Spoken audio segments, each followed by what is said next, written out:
Então, na aula passada, nós tínhamos introduzido, né, a ideia do ADS como um subespaço, um espaço cinco-dimensional. Então, basicamente, nós estamos trabalhando com a ADS 4, né? A gente estamos focando na ADS 4 porque é mais concreto para a gente ligar com o Poincaré e fazer uma discussão mais ligada da teoria de programação 4 dimensões. Depois, claro, tudo isso de sistemas também para a ADS 5, espaço cinco-dimensional. A teoria de cordas, ela dá para a gente mais diretamente o ADS 5. Nós estamos usando o ADS 4 por duas razões. Primeiro, porque as teorias de supergravidade, a gente pensa que se pode estender a gravitação por uma teoria de supergravidade, a supergravidade ela dá como solução a ADS 4. Então, a ADS 4 é uma solução natural da supergravidade.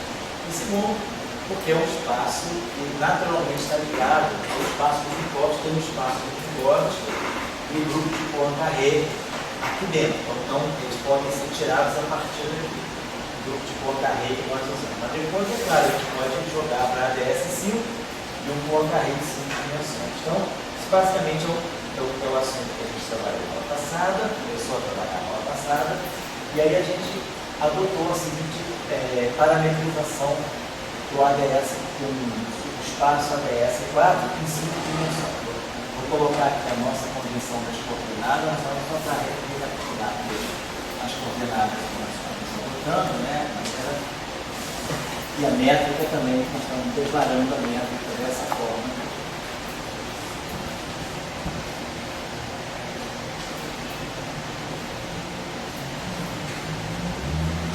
Aqui ele colocou, a gente acabou mudando, né? Botou esse 1 sobre I2 aqui para botar esse parâmetro de massa. Isso aqui faz o papel, né, do raio diante de θ ao quadrado. Vou deixar R2, raio diante de θ ao quadrado.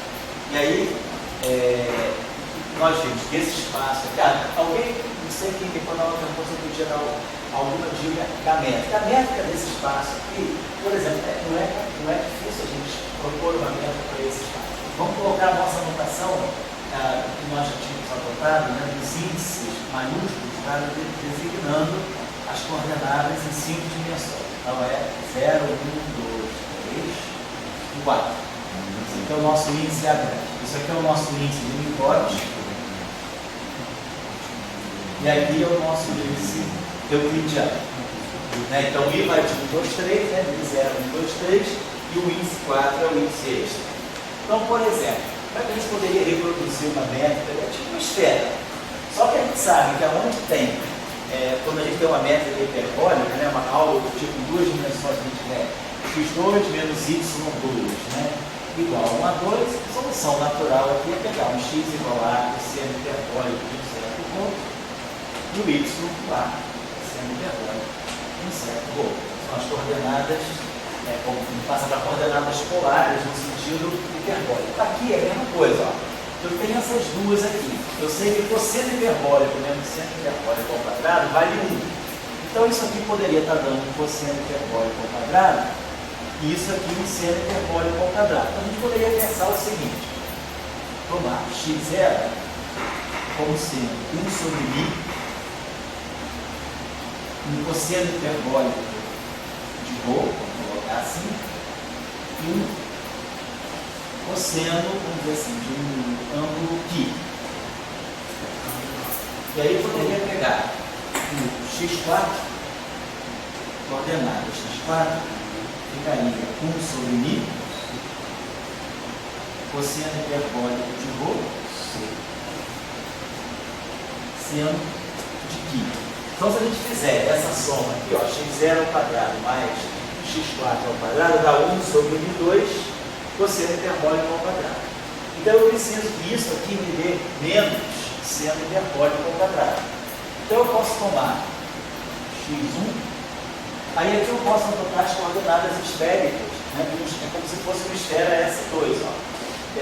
Pego x1 igual a 1 sobre mi, aí a gente pega o seno hiperbólico de rho. E aqui a gente pode tomar seno de θ, cosseno de φ. Aí a gente pode tomar o x. Aí vocês vão pegando as coordenadas esféricas do espaço tridimensional. 1 sobre π, seno hiperbólico de ρ, seno de θ, seno de φ. E aí a gente pode tomar o x3 igual a 1 sobre π, seno hiperbólico de ρ, cosseno de θ. Quando eu somar esses dois aqui, x1 ao quadrado com x2 ao quadrado, vai produzir, isso aqui vai dar 1, vai produzir seno hiperbólico ao quadrado, seno ao quadrado. Quando eu somar com esse aqui, o seno ao quadrado com o cosseno ao quadrado dá 1. Então, no final de tudo, essa soma aqui, x1 ao quadrado mais x2 ao quadrado mais x3 ao quadrado, dá 1 sobre π ao quadrado, seno hiperbólico ao quadrado de ρ. Certo? E aí fica, ó, 1 sobre π ao quadrado, cosseno hiperbólico ao quadrado, menos 1 sobre π ao quadrado, seno hiperbólico ao quadrado. E aí que produz o nosso 1 sobre π ao quadrado. A gente poderia adotar, né, essas coordenadas aqui, tipo, é um misto, né, de coordenadas esféricas e coordenadas hiperbólicas. Então, com isso, a gente tem uma métrica, né, que caracteriza uma variedade aqui. Oi? Essa coordenada aqui, ó, como o cosseno hiperbólico, ele vai de 0 até infinito, né? Você pode mesmo trocar, mas primeiro o cosseno hiperbólico lá, o cosseno hiperbólico aqui, o cosseno hiperbólico lá. Seu tempo está aqui. Esse aqui é positivo e negativo, né? E aqui é o cosseno hiperbólico. Então, você simplesmente reparametrizou o tempo em termos do cosseno hiperbólico, do cosseno hiperbólico. Não tem problema nenhum. O tempo é uma coordenada que vai de menos a mais infinito, certo? Esse cara aqui, cosseno hiperbólico, vai de 1 até mais infinito. Mas esse cara aqui vai de menos 1 a mais 1. Então, na verdade, o que você precisa para reproduzir a coordenada temporal? Varrer de menos a mais infinito, que é uma coordenada não compacta, que vai de menos a mais infinito. Então, essa variável aqui, x0, se esse ρ aqui é uma variável real, o cosseno hiperbólico é uma função sempre maior do que 1. A função, né, mínimo dela é 1. Então, esse objeto aqui, ele vai de 1 a infinito. Esse aqui vai de menos 1 a mais 1. Então, por exemplo, quando esse cara aqui for menos 1, esse cara aqui vai estar variando de menos a mais infinito. E esse cara aqui vai menos 1 mais 1. Então, com isso aqui você garante que essa coordenada aqui, ela vai de menos a mais infinito. Você varre todo o eixo real da coordenada temporal. Você não perde nenhuma informação do tempo. Você está varrendo todos os instantes de tempo. Simplesmente você está dizendo que a curva... É como você faz no espaço micótico também, né? Se você quiser pensar, a gente tem x0 ao quadrado, por exemplo, menos, vou dar x, c2, né? Menos x2. Se a gente quiser colocar que isso aqui é uma região tipo tempo.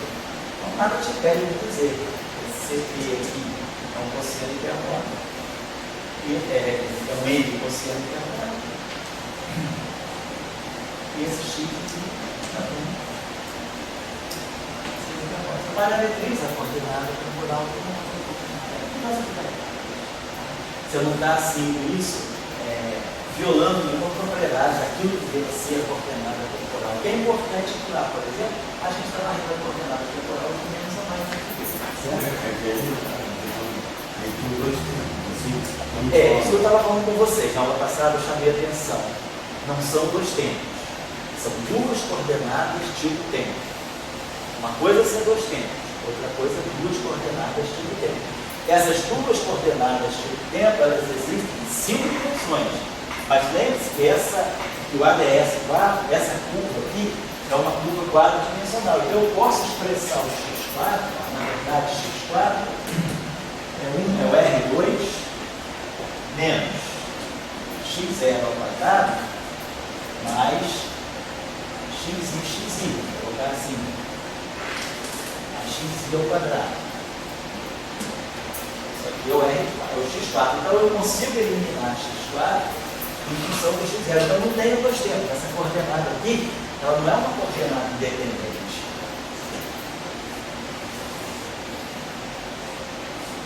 Não é uma coordenada independente. Ela depende das demais. Eu elimino essa coordenada em função das demais. Ela tem um tempo só. Quando eu imponho essa equação, eu estou eliminando o ciclo do tempo. Se eu olhar para o espaço 5-dimensional como está aqui, perfeito, tem duas coordenadas tipo tempo. Mas quando eu pego um superespaço, um hiperespaço, ou uma variedade restrita a essa relação aqui, isso aqui é uma superfície, ou uma hipersuperfície em 5 dimensões. Qual é a característica dessa hipersuperfície? Essa coordenada dela não é independente. Então, na verdade, é só para o tempo. Se eu souber o tempo e as coordenadas x1, x2, x3, eu sei que é x4. Então, a minha coordenada x4 não é uma coordenada independente que possa medir a evolução do meu sistema. Certo? Então, essa aqui é a questão. ADS4 tem um só tempo. Qualquer ADS. Se eu estivesse falando de ADS 5, eu quero pegar uma ADS 5-dimensional. Então, ADS 5 é isso aqui, x0 ao quadrado, menos x1 ao quadrado, menos x2 ao quadrado, menos x3 ao quadrado, menos x4 ao quadrado, mais x5 ao quadrado, igual a 1 sobre 2. Isso aqui é uma variedade 5-dimensional em um espaço 6-dimensional. Tem um espaço com métrica 2 quartos. 2 coordenadas tipo tempo, 4 coordenadas tipo espaço. Então, S plus 4. Então, é a isometria, então SO plus 4. Então, esse espaço 6-dimensional tem duas coordenadas tipo tempo. Mas a variedade S5, ou ADS5, eu vou eliminar essa coordenada em função dessas aqui. Eu tenho x5, na verdade, funciona em função de um só tempo e 4 coordenadas espaciais. Então, o ADS não é que ele tenha dois tempos. O grupo de isometria do ADS funciona como se tivesse dois tempos. Então, como a gente falou na aula passada, se a gente pegar um ADS n-dimensional, o grupo de isometria dele é sempre, então, sempre que eu tiver o ADS n-dimensional, eu vou para n mais uma dimensões. Ele é sempre um espaço hiperbólico em n mais uma dimensões, onde duas coordenadas são tipo tempo e n menos uma coordenada tipo espaço. Então, as isometrias têm essa particularidade, mas a variedade não. O espaço ADS, quer dizer, a gente sempre, aquilo que seria o tempo extra, essa equação tira dele a capacidade de ser um tempo extra, porque fixa ele em função das demais coordenadas, certo? Quando a gente está com o Nelson 2, Ele está e o Nelson 1, N menos 1. os números quânticos são diferentes. Quer dizer, você tem a quantidade de números quando você pegar a relação, por exemplo, até o Marcelo Bola, uma coisa seminária, né? Falou que o irmão da Sena está interessado em decímetro. Então, por exemplo, vamos só comparar, porque agora eu não falo, deixa eu apagar. Então, isso é o ADS4. Se nós pegarmos o DS4, então o que seria? Vamos aproveitar para fazer essa comparação. Então, isso aqui é ADS4. Vamos pegar o DS4, Decímetro. Decímetro é 4. Vamos pegar uma outra coisa agora. Vamos fazer logo um paralelo entre os dois, porque, de fato, né, a física antidecímetro e a física decímetro têm características bastante diferentes. Inclusive, antidecímetro, ele tem um problema. Uma coisa é a gente falar de partículas, escrever uma mecânica quântica, outra coisa é falar de uma teoria quântica de campo, definir um campo quântico, um espaço de antidecímetro, ou definir um campo mesmo. Não é uma coisa tão simples, porque tem uma questão, será que é o espaço sendo hiperbólico? Será que eu dando a equação de movimento e as condições iniciais, eu consigo resolver o problema, ou eu posso ter perda de informação? Então tem uma questão aí delicada, devido à estrutura do antidecímetro, ou do decímetro. Então, definir uma teoria quântica de campos em antidecímetro é complicado. Por isso, até a conjectura de Mal da Sena é boa. Porque a teoria de campos que é definida em antidecímetro, ela é clássica. Na fronteira é que a gente tem a teoria quântica, como o Marcelo enfatizou bem isso. A gravitação clássica no Bohr e a teoria de campos conforme quântica na superfície. Então, porque é realmente complicado definir uma teoria quântica de campo dentro do volume, dentro do antidecíper, por causa de uma questão matemática ligada ao decíper, que é a questão, será que o decíper é realmente um espaço completamente hiperbólico, globalmente hiperbólico ou não? Vamos abordar isso mais na frente também, porque lá na frente, quando a gente definir as partículas, depois a gente teria que escrever uma equação de Klein-Orton, uma equação de Dirac, e aí tem a questão do problema de Cauchy.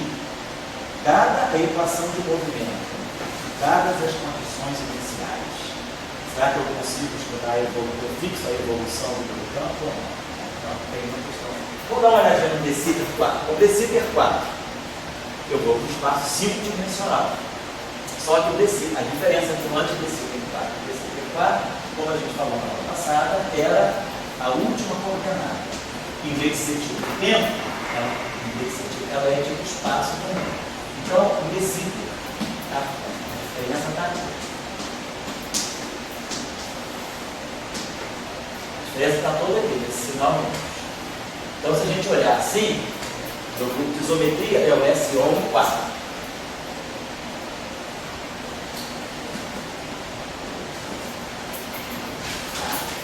Então, o grupo de isometria é o SO4. De novo, eu posso fixar coordenadas x4. E aí, se vocês quiserem passar as coordenadas, escrever isso aqui em coordenadas tipo hiperbólica, não tem problema.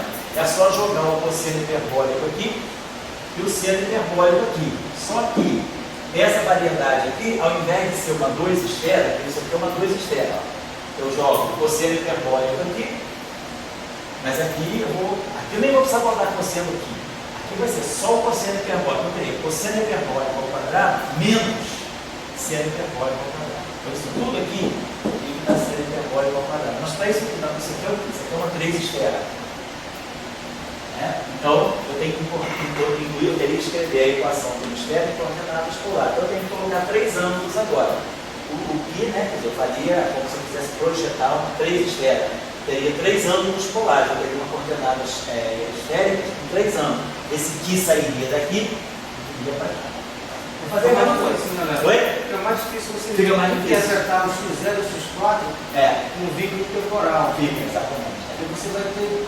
Que aqui você realmente. As dificuldades que tem aqui são maiores, até a gente vai ver porque, como Dória perguntou a questão do número quântico, isso aqui vai ter. O fato de eu não ter nenhum apoio aqui, eu não tenho nenhum subgrupo compacto. E se a gente olhar isso aqui, ó, se a gente olhar isso aqui, eu tenho 2 subgrupos aqui dentro do SO23.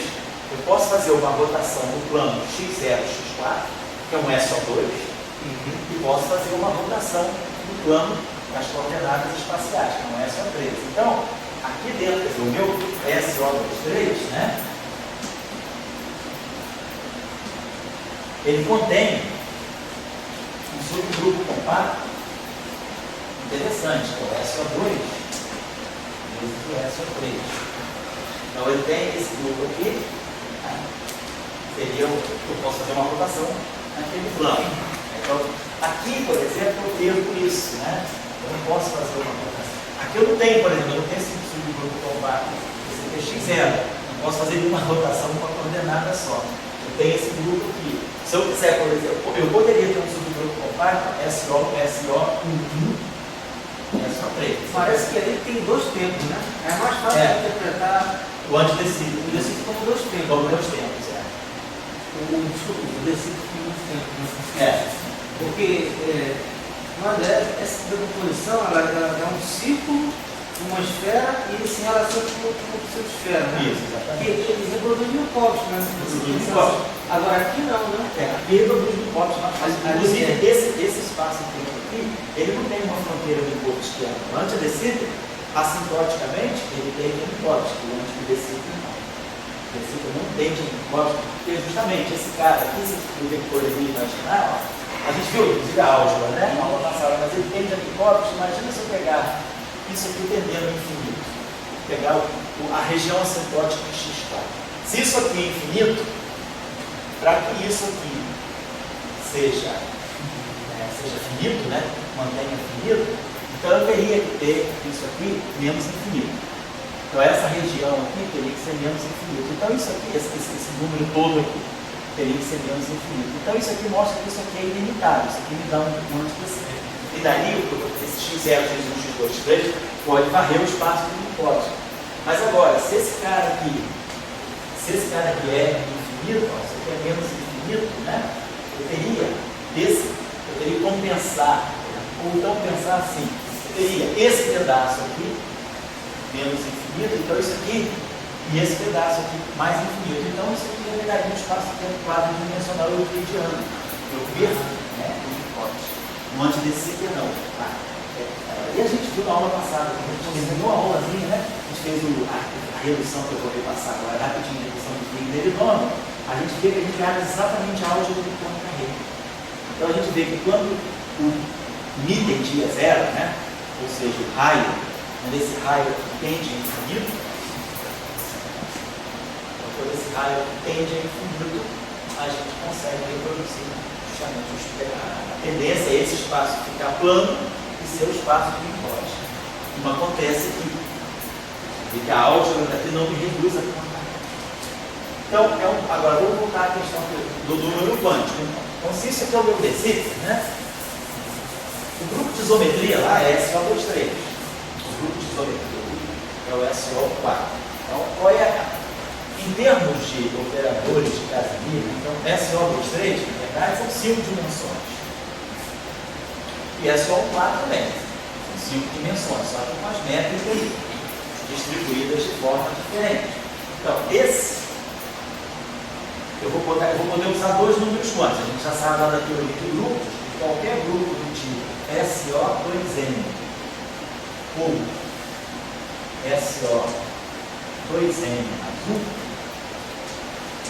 eles têm N operadores de Casimir. Então, a subálgebra de Cartan deles é N dimensional. Então, sempre que eu tiver um grupo do tipo SO2N ou SO2N azul, eu posso dispor de N bons números quânticos. Eu tenho N operadores que comutam entre si. Então, eu posso definir N bons números quânticos. Como for esse caso, que é tipo SO5, para efeitos de contagem de número quântico, não importa se ele não percebe a distinção entre espacial e temporal. É o número de números quânticos. Quantos números quânticos eu vou usar? Isso aqui para mim, todos os efeitos, é o SO5. Então, eu vou poder usar dois números quânticos.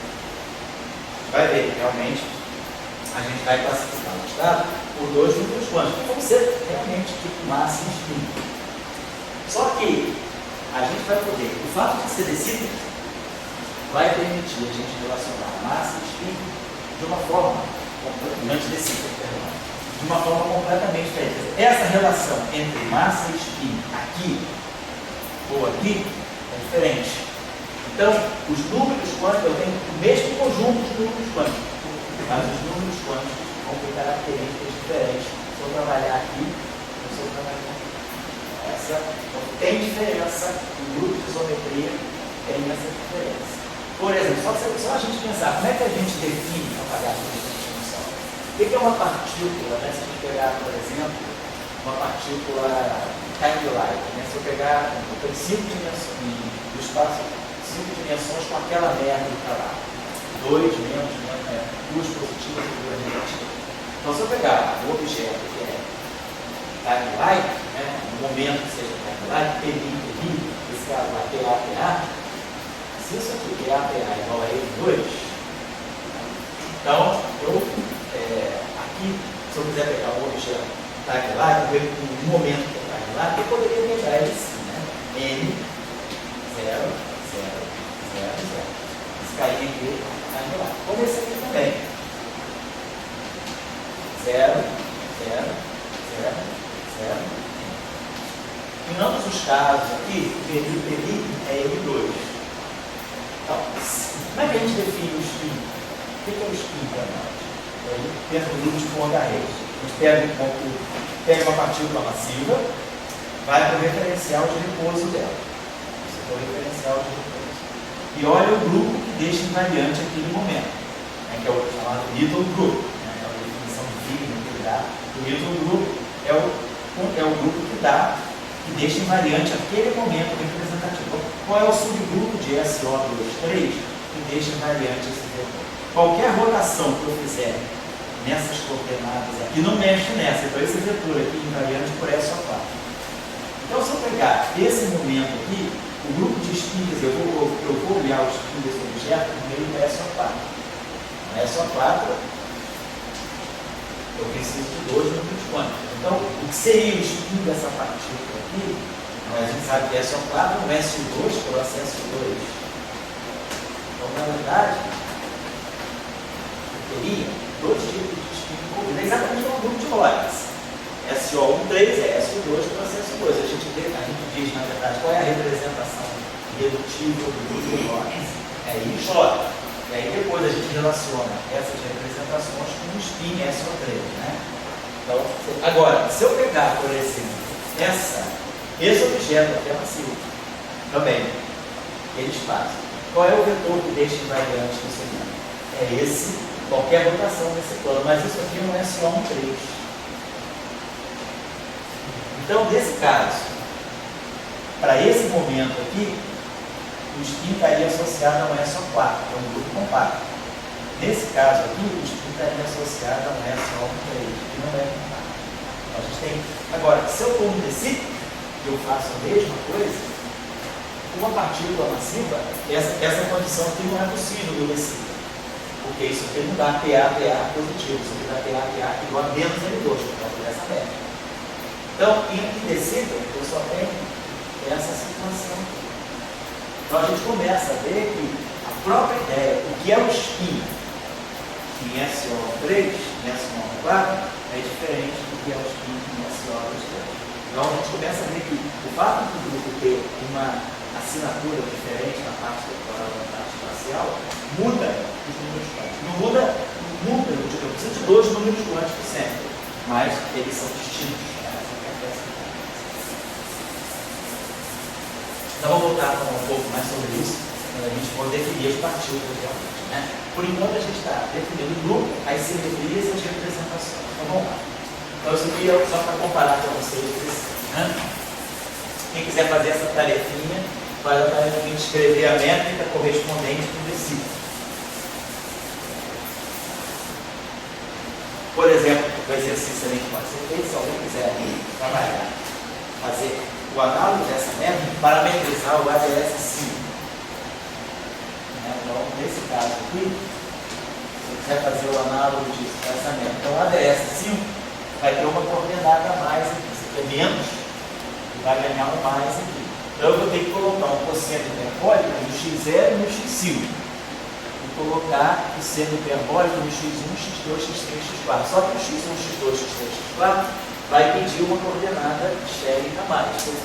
Então, as coordenadas aqui, desse ADS5, a gente pode pensar que eu vou trabalhar com as coordenadas XA, X0, mas eu posso usar coordenadas tipo esférica. Então, por exemplo, eu vou pegar... Só uma perguntinha.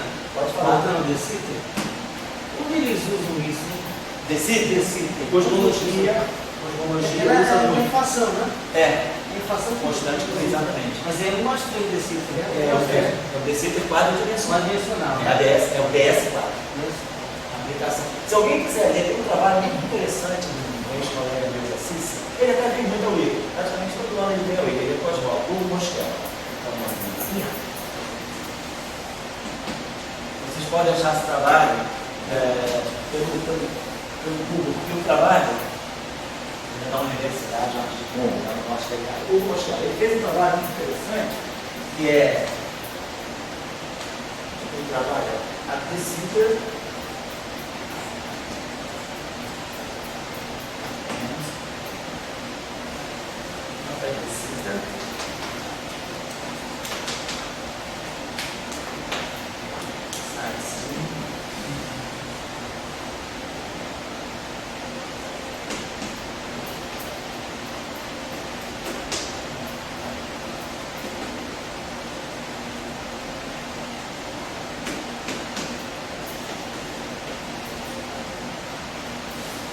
Se vocês colocarem lá no Google, né, o título do trabalho, o autor, Semineto Carreiro, vocês vão achar o PDF dessa palestra que ele deu, um seminário que ele deu lá, e depois ele escreveu. É um trabalho interessantíssimo, várias figuras com desenhos para a gente poder ver uma idealização de decílio e antidecílio, e ele fala das aplicações de decílio na cosmologia e fala um pouco também diante desse um trabalho muito interessante, assim, bem simples, bem pedagógico, para a pessoa entender um pouco a construção. E ele trabalha também na visão, ele trabalha toda a relatividade do De Sitter sem usar o formalismo da relatividade geral de geometria diferencial. Ele usa toda a ideia de simetria também.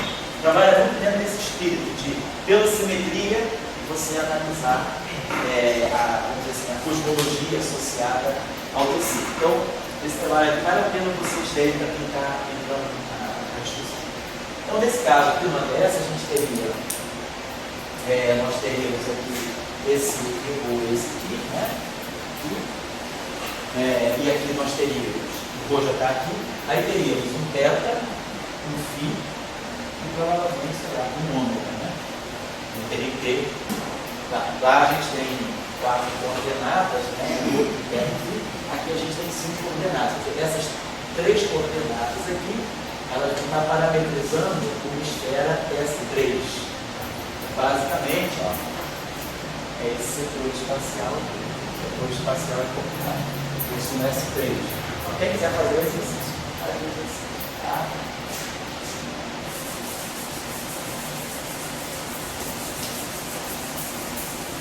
Nós fomos mostrando na vida desse ano, porque ele há 2 anos atrás, na conferência lá de Paraty, ele sempre me deu o CBDF. Esse ano eu vi o nome dele, está programado para ele ficar o INCRA, que vai ter até agora em abril. Vocês receberam o e-mail comigo na 10? Então vocês procurem se inscrever. Vai ter uma conferência aqui de 7 a 11 de abril, o pessoal do INCRA está organizando para comemorar os 10 anos do INCRA aqui no Brasil, né? O INCRA foi fundado em 2004, o INCRA Brasil, né? E aí vai ter um workshop interessante, uma conferência internacional, que vai estar vindo gente interessante aí. Vocês podem se inscrever. Pode passar um e-mail lá do Nelson Guinha, do pessoal lá do INCRA.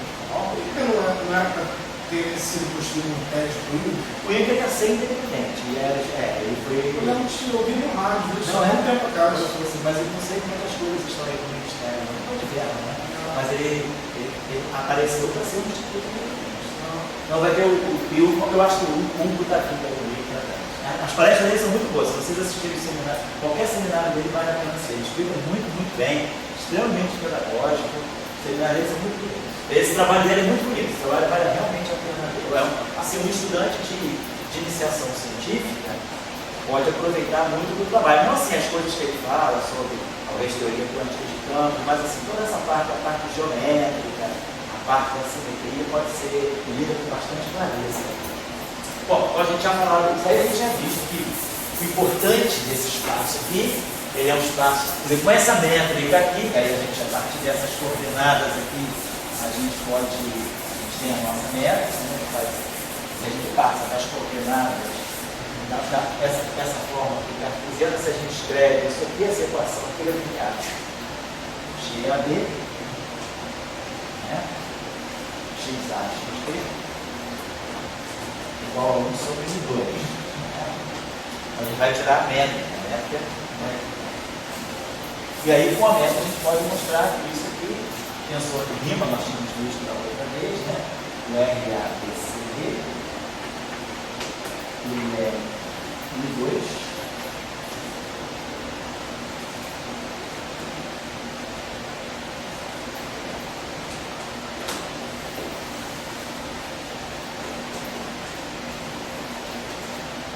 Por isso a gente chegou a fazer uma oração, né? Aí, isso que a gente já pensou de vídeo.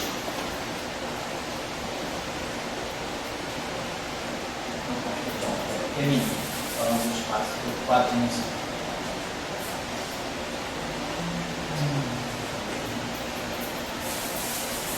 Estou falando da métrica agora, a métrica desse, lembrante desse. Né?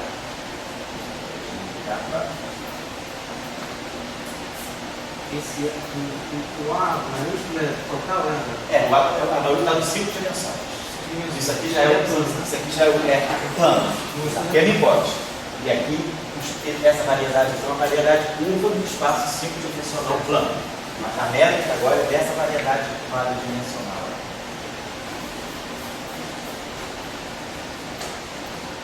A gente já fez aqui.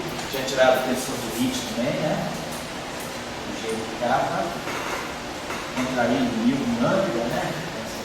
3 μ ao quadrado. E aí a gente, a partir daqui, identificou a constante cosmológica como sendo menos 3 μ ao quadrado.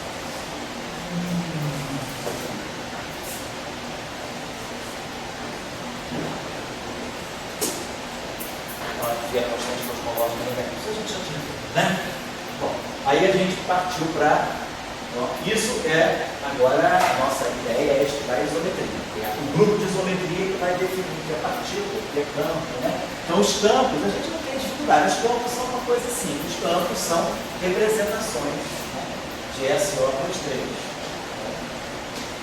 Temos SO23, né? Então, o campo relativístico nesse espaço cinco-dimensional é uma representação irredutível desse... não unitário, a gente tinha visto os geradores, a gente tinha parametrizado uma transformação de homólise desse modo aqui, né? Os parâmetros aqui, os geradores, sigma B. Tínhamos visto na aula passada quem eram os elementos de matriz desses objetos, com isso aqui, sigma B.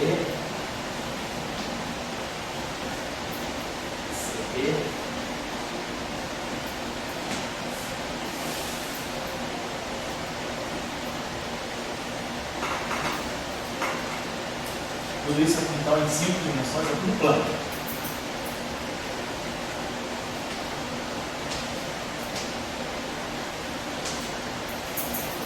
E tínhamos tirado a álgebra de Lie. Aqui que a gente tirou o ponto aqui, né? Sigma B.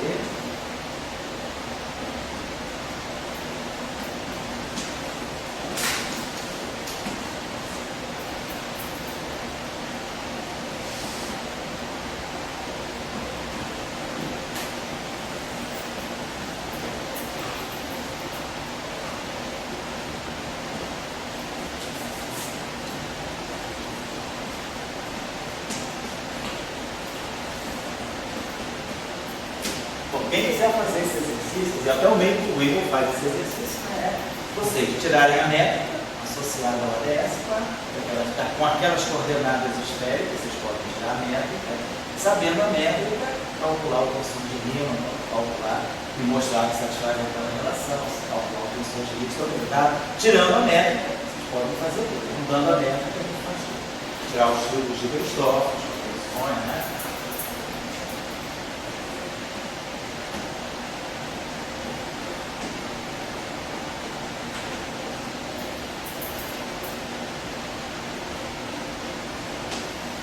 Então, até aqui a gente trabalhou bem no ano passado, aqui a gente começou a aula aqui, a gente foi um pouco mais na frente, separou os geradores, né, em duas famílias, pegamos assim, os geradores do tipo sigma mini e pegamos os geradores sigma 4i. E aí a gente viu que os geradores sigma mini se fecharam entre si, e sigma 4i, o sigma 4i, o sigma mini, quer dizer, rotações feitas no plano 4, 0, 4, 1, 4, 2, 4, 3, né?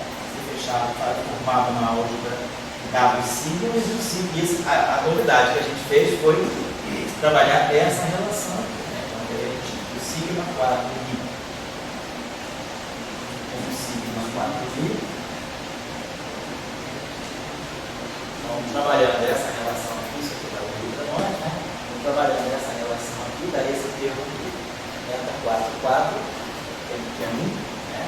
É a dimensão, isso aqui dá para nós, menos I, eta I, I. Tá? Só olhar essa relação, né? E aí a gente vai poder formar 4I dá 0, 4I dá 0, e para poder pegar esse, menos eta I. Então, só isso. Então, aí a gente viu que esses objetos dos computadores com esses aqui são reproduzidos. Então, eles estão fazendo o papel de quadro e vetores. Eles fazem o papel de quadro e vetores no espaço de corte. A gente teve que produzir o parâmetro de massa que nós temos. Então, nós definimos esse objeto aqui, sigma 4i. Né? Desde esse parâmetro i, a gente chamou isso aqui de I. E aí esse sigma é PMI, tá? Então a gente chegava a uma relação que era PMI.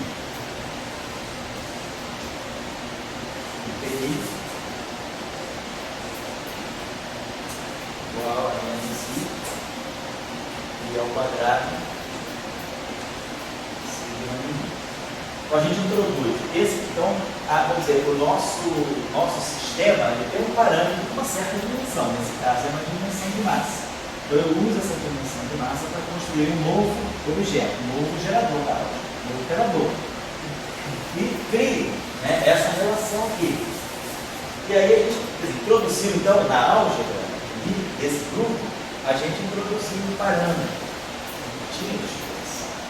E aí esse parâmetro pode ser zero, pode não ser zero. Se esse parâmetro não é zero, a gente fez aquela discussão na aula passada. Se esse parâmetro não é zero, significa que eu tenho translações que não comutam. Né? O operador de momento faz translações. As translações não comutam. Se as translações não comutam, significa que eu devo ter umas coisas de não comutação das coordenadas. As derivadas não estão comutando. Isso aqui é PMI, isso aqui é PMI, não está comutando. Então, deve ter alguma coisa que está fazendo com que as coordenadas também não comutam. Então, por trás de uma estrutura que a gente chama de uma geometria, espaço não comutativo, pode estar na estrutura diante de si, relacionar a não comutatividade desse espaço com esse parâmetro. Mas se o Mi vai a zero, como nós vimos, né?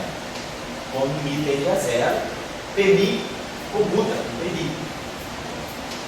E aí a gente ganha exatamente a álgebra do Poincare.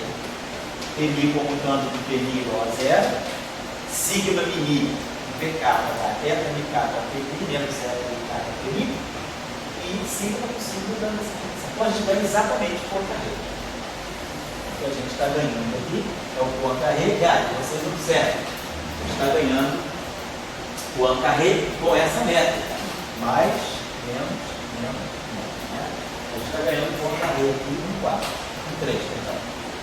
Então, acho que o Marcelo até mencionou isso ontem, né? O grupo de Poincare, que a gente sempre estuda, quer dizer, como grupo, quando a gente se preocupa com teoria de campos relativística, né? O que a gente faz é o grupo de Poincare, Lorentz de Poincare. Então a gente define uma teoria quântica de campos em cima do grupo de Poincare. Então esse é o grupo. Porém, a gente agora começa a observar que o grupo de Poincare ele é o limite de algum grupo mais geral. O grupo diante de si, o Poincare quadridimensional, é o que a gente chama, é a redução, quando o Mi tende a zero, de um grupo mais geral, que é o grupo diante de si. Então, nessa redução, esse procedimento de introduzir um parâmetro na álgebra, modificar uma álgebra e mostrar que para diferentes valores desse parâmetro eu posso incorporar diferentes álgebras, quer dizer, eu unifico às vezes diferentes álgebras numa só, através de um parâmetro. Nesse caso, Mi é diferente de zero, da âmbito específico. Mi igual a zero, da Poincare. Então eu mostro que o Poincare é uma redução, que eles chamam de redução de Wigner e Binomio, do grupo diante de si. Então isso mostra que tem alguma coisa por trás do Poincare. Se quando o Mi tende a zero, aquele raio tende a infinito, aquele espaço tende a ficar plano. Então a gente está dizendo que, da mesma forma que o Poincare emerge como limite assimpótico do âmbito específico, o espaço de Minkowski, quem é que comanda, quem é Minkowski, né? Sabe? Então, já tinha falado isso, o espaço de Minkowski, o nosso espaço de Minkowski, né? Lembrando que nós chamamos de grupos conscientes, é um espaço homogêneo. Eu gero todo o espaço de Minkowski a partir das translações que estão no grupo de Poincare e ignoro as rotações. Congelo as rotações e posso fazer translações. É isso que esse coeficiente está dizendo. Né? Quando eu tenho um grupo G sobre H, significa que eu congelo esse grupo e vejo todas as transformações desse grupo que não estão nesse subgrupo. Então, o que acontece é que todas as transformações de Poincare que não estão em Minkowski são as translações. E aí eu gero todo o espaço de Minkowski a partir de um ponto por translações, por diferentes translações. Então, essa é o espaço de Minkowski. Para nós é um espaço quociente de dois grupos. Da mesma forma que o antidecita 4, o análogo desse aqui, o análogo hiperbólico desse aqui, o antidecita 4. Professor, Pode falar. ontem o senhor falou também que uma relação dessa dá para cordas. Oi? Ele também fez uma relação consciente só que dá para cordas. Isso, você pode fazer. O que o Marcelo estava fazendo em relação consciente ontem era o espaço de dúvida. Já era um espaço de representação. Você pode fazer isso. Então, a gente vê que quando esse grupo aqui, quando o I tende a zero, esse cara está nesse, isso aqui se mantém, então esse espaço aqui está isso. Então a gente começa a perceber vamos dizer, um pouco, uma postura, né, meio da escola de Dirac. Naquela escola, sempre perceber que um espaço, ele deve ser o limite de um espaço mais geral. É sempre assim, a matemática é sempre alguma redução de alguma coisa mais geral. Então, se por trás do espaço de topologia tem um espaço mais amplo, né, eu posso incluir geral de contaria a partir de uma aula mais ampla, então a gente espera que possa, né, ter um sentido, a gente verificar o que acontece, né, com esse nível de diferenciação. Então, a ideia um pouco é essa. Então a ideia de estudar o antidecílico é porque, na verdade, o antidecílico é uma extensão do espaço de topologia. A gente está começando, quer dizer, se antigamente, né, os caras não acreditassem que a Terra fosse redonda, quer dizer, quem não gosta de antidecílico, há alguns séculos atrás estaria dizendo que a Terra está absolutamente plana. Então, esses são os antidecitelianos. Quem não acredita, quem é contra o antidecílio, é aquele carinha que olha para o mar e diz: o mundo termina ali, lá abaixo tem um gigante. O cara que acredita em antidecílio é o cara que faz a grande navegação.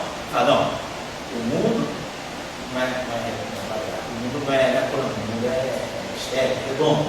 Se eu sair daqui, eu posso voltar aqui. Então, essa é a postura do antidecílio do nicotiano. O cara que só acredita no espaço do nicotiano, ele acredita no mundo plano. Porque não tem vida, não tem vida inteligente, só tem monstro. Depois, o cara que é antidecílio, ele fala, não, deixa eu varrer as barreiras do espaço do nicotiano, deixa eu ir além do espaço do nicotiano. Será que tem física lá? Só tem monstro. De repente a física é um monstro. Para muitos que eu de bordo é um monstro. Que monstro é esse? Então, essa que é a imagem que eu estou colocando para vocês. Então, vale a pena a gente investigar, porque a gente está investigando um mundo do qual nós somos o limite. Então, de repente, eu estou muito limitado a uma visão. Deixa eu ver, o mundo é muito mais do que eu vejo, é muito mais do que eu imagino. Então, essa é a ideia de antidecílio. E o que sai daí? Agora a questão é saber o que sai daí. Eu posso colocar na prática, eu tenho medida que possa confirmar. Então, toda essa física, essa mesma história que a gente estuda aí, né? Teorias que vão além do modelo padrão, por exemplo, o modelo padrão estendido pela quebra da simetria de Lorentz. A própria quebra da simetria de Lorentz ela pode estar sinalizando. É uma forma de você sinalizar a existência de um espaço de antidecílio. Você mantém-se no espaço de Minot, você não sai do espaço de Minot, você não precisa do antidecílio, mas o efeito daquela constante cosmológica do antidecílio, ele pode estar aparecendo sob a forma, de repente, de algum termo que viola a simetria de Lorentz, se você verifica. Então é uma outra maneira da gente ter que investigar o mesmo problema. Né? Você quer ir além do horizonte. Né?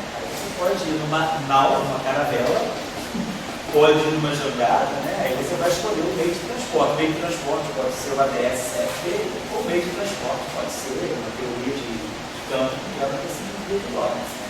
Depende do meio de transporte que você vai querer averiguar as confins, né, do meu espaço. Está claro o conceito? O conceito que a gente vai colocar é esse. Então eu faço o mesmo exercício para descer. Né? Então, o que é importante aqui para nós, né? Por enquanto, isso aí vai ser fundamental para a gente definir o que é energia, e definindo o que é energia, vamos poder definir o que é massa, que é, né, as partículas massivas, o que é massa. Então, a gente vendo esses geradores, né? Essa classe de geradores aqui, esses geradores aqui reproduzem para nós, que a gente sabe, rotação dos planos coordenados do seu plano gaussiano. Sigma 01, sigma 02, sigma 03. São os três buchos de Lorentz. Sigma 12, sigma 23, sigma 31. São as três rotações S03. Agora, aqui, eu vou fazer uma rotação do plano. 4, 0, 4, 1, 4, 2, 4, 2. Então, sigma 4, 0 é um gerador que atua exclusivamente, né, nesse plano aqui.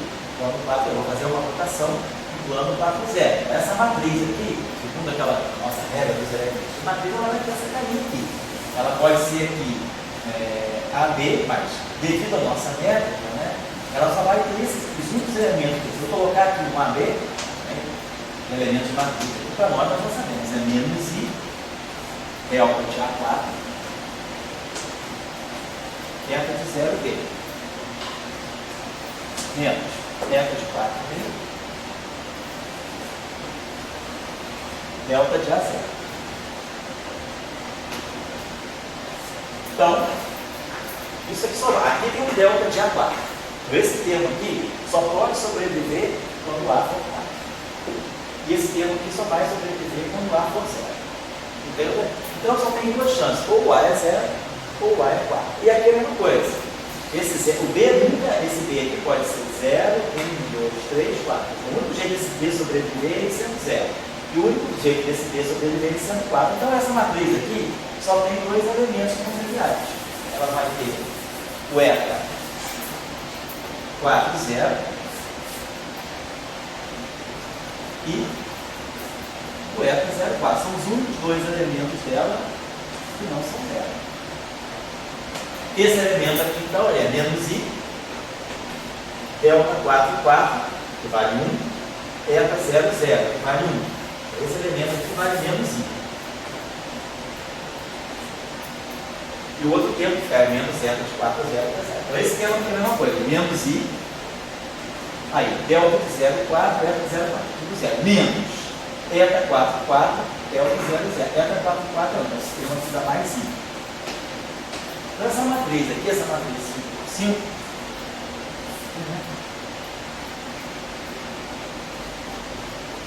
matriz 5 por 5,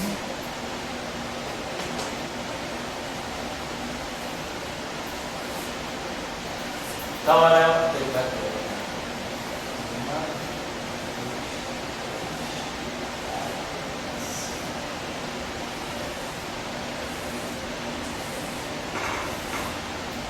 assim. Então, ela só tem elemento. Então, na linha 0, né?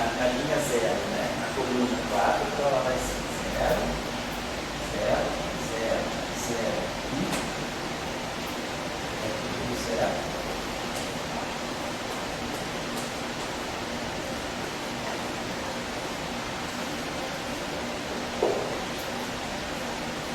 E aí aqui ela vai ter o elemento. Então, aqui ela tem o elemento sigma 0, 4, e aí depois tem o elemento sigma 4, 0, não posso botar esse não. I aqui, 1, e aqui menos 1, 0, 0, 0, 0. Então, essa matriz é simétrica. Esse aqui é o típico de gerador de SO2. Então, a matriz de SO2 do plano 0,4. Se eu fizer exponenciais esse objeto aqui, vai dar 1 cosseno, seno menos seno cosseno. Então, esse gerador aqui, se a gente observar bem, é um gerador, essa matriz aqui é Hamiltoniana. Sigma 0, 4, sigma 4, 0. Então, esse é um operador, essa rotação é o SO2. Então, essas duas coordenadas, tipo tempo, do espaço 5-dimensional, elas me permitem formar as rotações que eu posso fazer nesse plano aqui, elas estão associadas a esse gerador. E cada vez que é um gerador hermitiano, no espaço compacto. Isso é uma coisa boa. E o que é energia? A energia deve ser um operador hermitiano. Diferentemente de de Sitter, o de Sitter, isso aqui seria menos. Então, eu não teria um subespaço compacto, eu teria alguma coisa não compacta.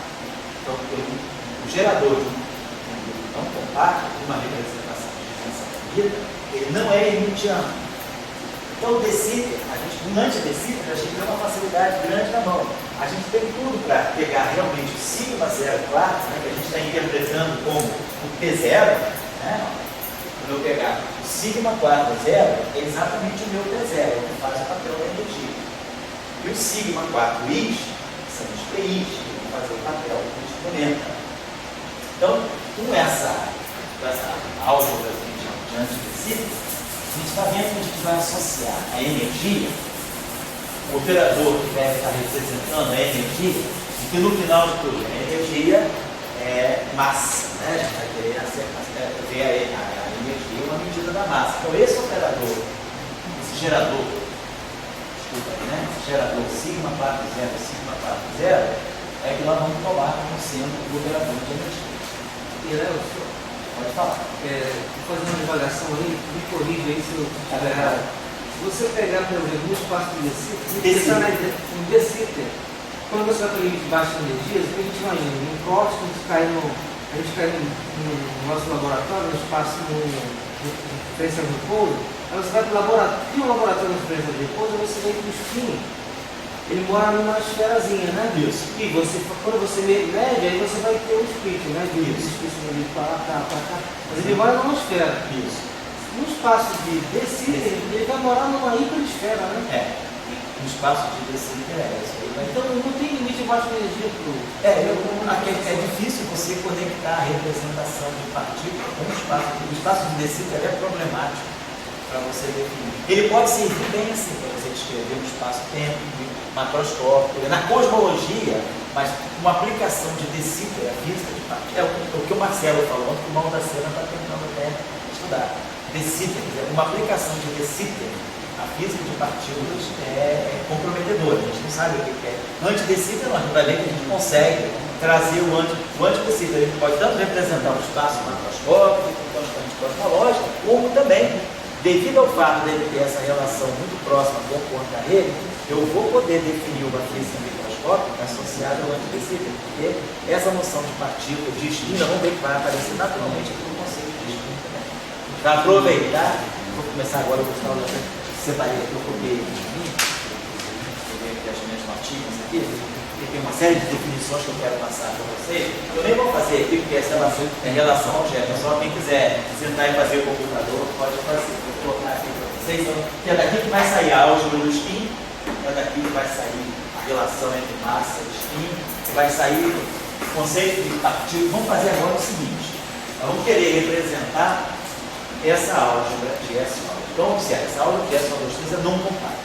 Nós sabemos da teoria de grupo que grupos não compactos, né, como é o caso de Lorentz, como é o caso de Poincaré, grupos não compactos, né, se a gente quiser usar isso, né, tem a seguinte característica: as representações irredutíveis, né,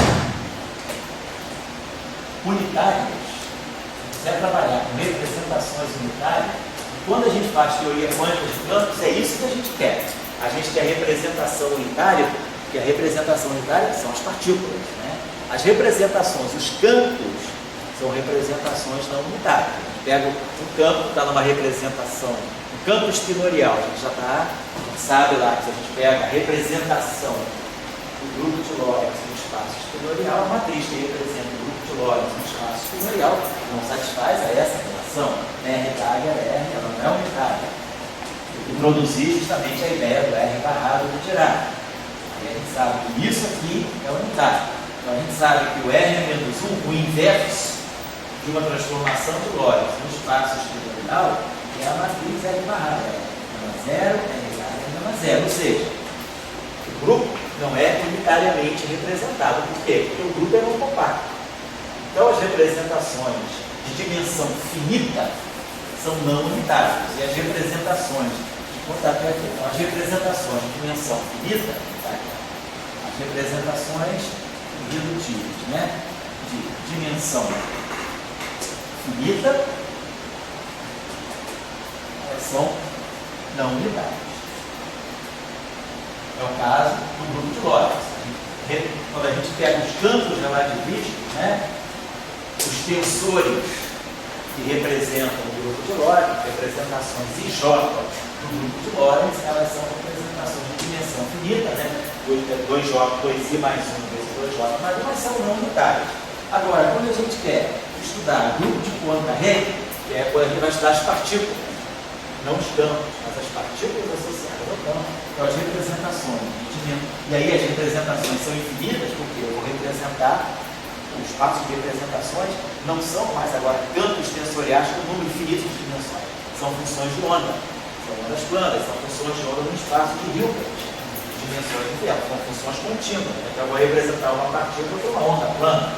Essa onda plana aqui é caracterizada por esse K que varia continuamente. Então, a relação de ortogolaridade é um delta de Dirac, não um delta de Kronecker. Então, o espaço de representação das partículas, o espaço de representação das funções de onda, é um espaço de dimensão infinita. Então, as representações de dimensão infinita, elas são unitárias. Então, quando a gente faz teoria quântica de campos, a gente precisa das duas. As representações não unitárias a gente coloca aqui os campos.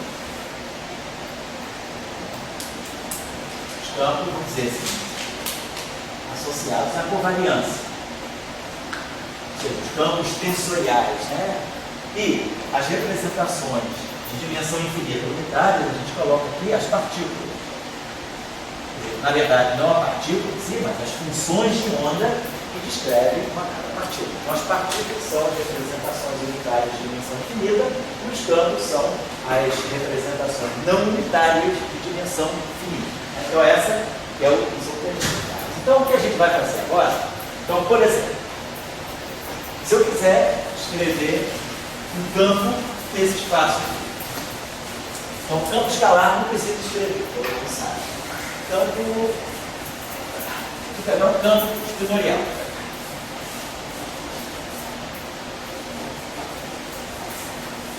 Então, se nós estamos em segundo, ele é um espaço de Minkowski, né? Estou falando do grupo de isometria.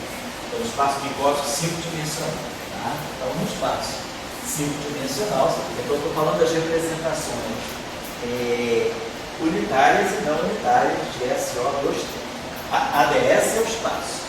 Nós estamos, por enquanto, preocupados em representar o grupo.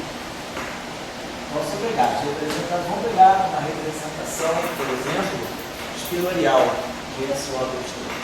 Então, eu tenho que gerar, né, aquela álgebra de SO2. Então, se nós estamos num espaço de 5 dimensões, espaço de 5 dimensões planas, nós temos que, primeira coisa de tudo, gerar a álgebra de Clifford nesse espaço. Vamos dizer, as nossas matrizes são as matrizes gama A, que vão satisfazer aí essa relação aqui, gama A, gama B, igual a 2, beta B, vezes a identidade 4 por 4. Estamos usando aí um resultado que nós conhecemos da nossa teoria de grupo, que é, se eu estou num espaço de dimensão n, nesse caso dimensão 5, eu estou num espaço que tem dimensão n, os espinores desse espaço, eles vão ter dimensão multicomponada. A representação espinorial tem dimensão 2, elevada a parte inteira de n sobre 2. Né? Se eu estou em 5 dimensões, 5 por 2, 2,5. A parte inteira é 2. Então, a dimensão aqui é 4. Então, eu vou ter que representar meus espilores, são objetos com 4 componentes. E a minha álgebra de Clifford, então, e as matrizes gama, né? A álgebra de Clifford do espaço n-dimensional são matrizes gama que tem dimensão 2n sobre 2 vezes 2n sobre 2. Então, nesse caso, a minha álgebra de Clifford vai ser a álgebra de matrizes gama, também 4 por 4. A álgebra de Clifford de 4 dimensões é quase praticamente a álgebra de Clifford de 5 dimensões. Só lembrando o seguinte, eu posso pegar gama 0, gama 1, gama 2, gama 3, como os próprios gama mis. E aí nós sabemos, a quarta matriz, a matriz que seria a gama 4, né? A matriz gama 4, devido a essa métrica, ela tem que descomputar com todas as pais. Mas nós já sabemos que em 4 dimensões, a matriz gama 5, ela anticomputa com todas as demais. Então, se eu pegar aqui essa matriz gama 5, a nossa famosa matriz gama 5 de integralidade, lá das 4 dimensões, eu consigo realizar a álgebra de Clifford de 4 dimensões. Eu tenho essas matrizes aqui, gama mi, gama 0, gama 1, gama 2, gama 3, gama 5, fecha direitinho essa álgebra. Então eu aproveito, né, a matriz, né, a quinta dimensão, que é o gama, a quinta matriz de gira, né, a álgebra de Clifford, ela vai ser justamente o gama 5. Eu aproveito o gama 5 das 4 dimensões. Agora, só que aqui, gama 5 não vai ter caráter de quiralidade. Eu agora aqui não vou poder interpretar isso como quiralidade, porque essa matriz aqui agora, não, na hora de fazer as rotações em 5 dimensões, ela está incluída como uma dimensão a mais. Ela não é uma matriz fora das demais, ela é a quinta matriz da álgebra de Clifford. Então, essas matrizes aqui realizam a álgebra de Clifford. Então, para nós, o espinor é um objeto que se transforma segundo essa representação. E devido a essa representação aqui, fica claro para nós que os geradores desse grupo, os geradores sigma D, a representação espinorial, eles podem ser dados dessa forma: menos I sobre 4, por acabou. Gama A, gama B. Então, se eu pegar essas 10 matrizes aqui, né? 10 comunicações, e for verificar, a gente vê que ela fecha exatamente aquela álgebra que nós tínhamos dado. Sigma B, sigma CD, igual a I, beta AD, sigma BC, tudo certo.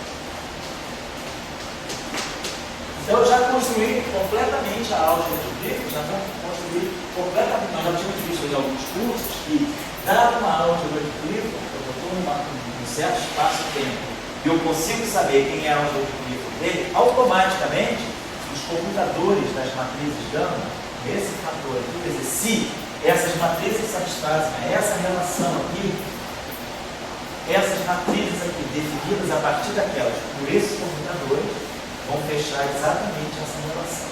Então, naturalmente, esses objetos aqui são os geradores das rotações desse espaço, né? Esse grupo SO23, na representação espinorial. Então, nós temos duas, né?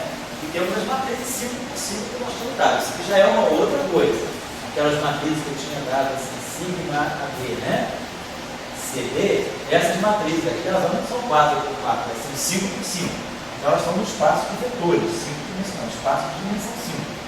É uma outra representação dessa mesma aula. Então, a gente consegue. Então, isso, campo espinorial, é isso aqui. Eu sei, o campo espinorial definido nesse espaço, por exemplo, 5 de XA. Se eu fizer, então, uma transformação de SO23 nele, ele vai no sininha, do XA', e vai ser uma matriz R dos ômegas vezes 5 de XA. Onde? Quem é R? R exponencial de menos I sobre 8 ômega D, computador de gama A e gama B. E o XA' é lambda AD x2. São as transformações dentro dessas transformações teóricas de SO23. Então, a mesma transformação vista no espaço espinorial e a transformação vista no espaço vetorial. Então, eu sei os campos, está tudo claro. Qualquer campo eu vou definir dessa maneira. No espaço tridimensional. Depois nós vamos restringir. Como é que esse campo fica se eu pegar ele em cima do tecido, do antitecido? Então, esse campo, dessa forma, eu estou definindo tudo em 5 dimensões. Depois nós vamos ter, lá na frente, nós vamos ver como é que é a equação de Dirac do espaço de antitecido. O espaço de antitecido é reduzido, restrito, né, ao espaço de antitecido, que é um espaço puro, de métrica. Então, nós sabemos para introduzir espinor no espaço que tem métrica não trivial, nós temos que introduzir as quebradas, as fibradas, né? Nesse caso, fibrar, 4 dimensões. Então, a gente introduz as fibradas, a conexão de espinho, então a gente vai depois ver como é, você está interessado em decomposição do órgão, no espaço de antitecido, eu vou ver como é que é a bastante cosmológica, né? Entra ali na decomposição de Locke. Vai ser um belo exercício que a gente vai poder ver. Então, o que são os campos? Né? Representação em campos, ou seja, representações de dimensão finita, essa dimensão é 4, matriz de 4 por 4, porém não unitárias. Todos nós sabemos aqui, se eu for olhar essa matriz aqui, essa matriz não é unitária. Vou pegar essa matriz aqui, escrever essa matriz, geradores, esses geradores aqui, eu sei que o sigma 0, 0, 1, 0, 2, 0, 3, sigma 4, 1, 4, 2, 4, 3, não são hermitianos.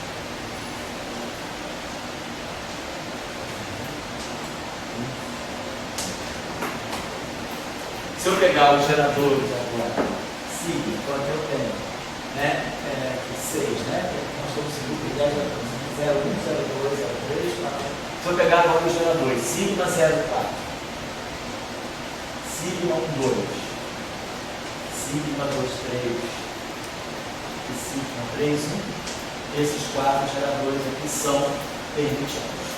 Também 4 geradores hermitianos, 6 geradores não hermitianos. Lembrando do início da aula, por que 4 geradores hermitianos? Por quê? Porque esse cara aqui é o gerador de SO2, é um grupo compacto. O grupo compacto tem representações unitárias de geradores hermitianos. Esses caras aqui são geradores de SO3. Ou aquele subgrupo SO2 vezes SO3. Esses geradores aqui são geradores de SO3. Compactos, portanto, representações unitárias, geradores hermitianos. Porém, isso aqui estão gerando boosts. Estão fazendo boost.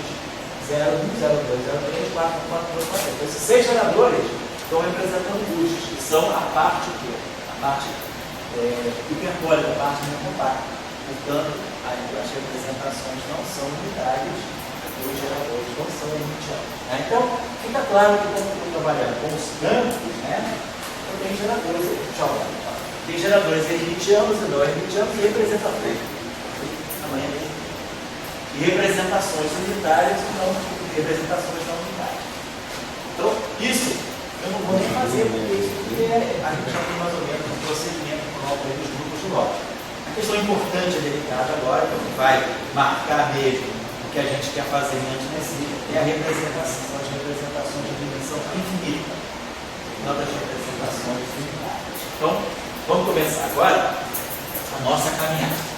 Nossa trabalhada. Então, a nossa caminhada agora, o próximo passo é estudar as representações unitárias de dimensão infinita de SO2.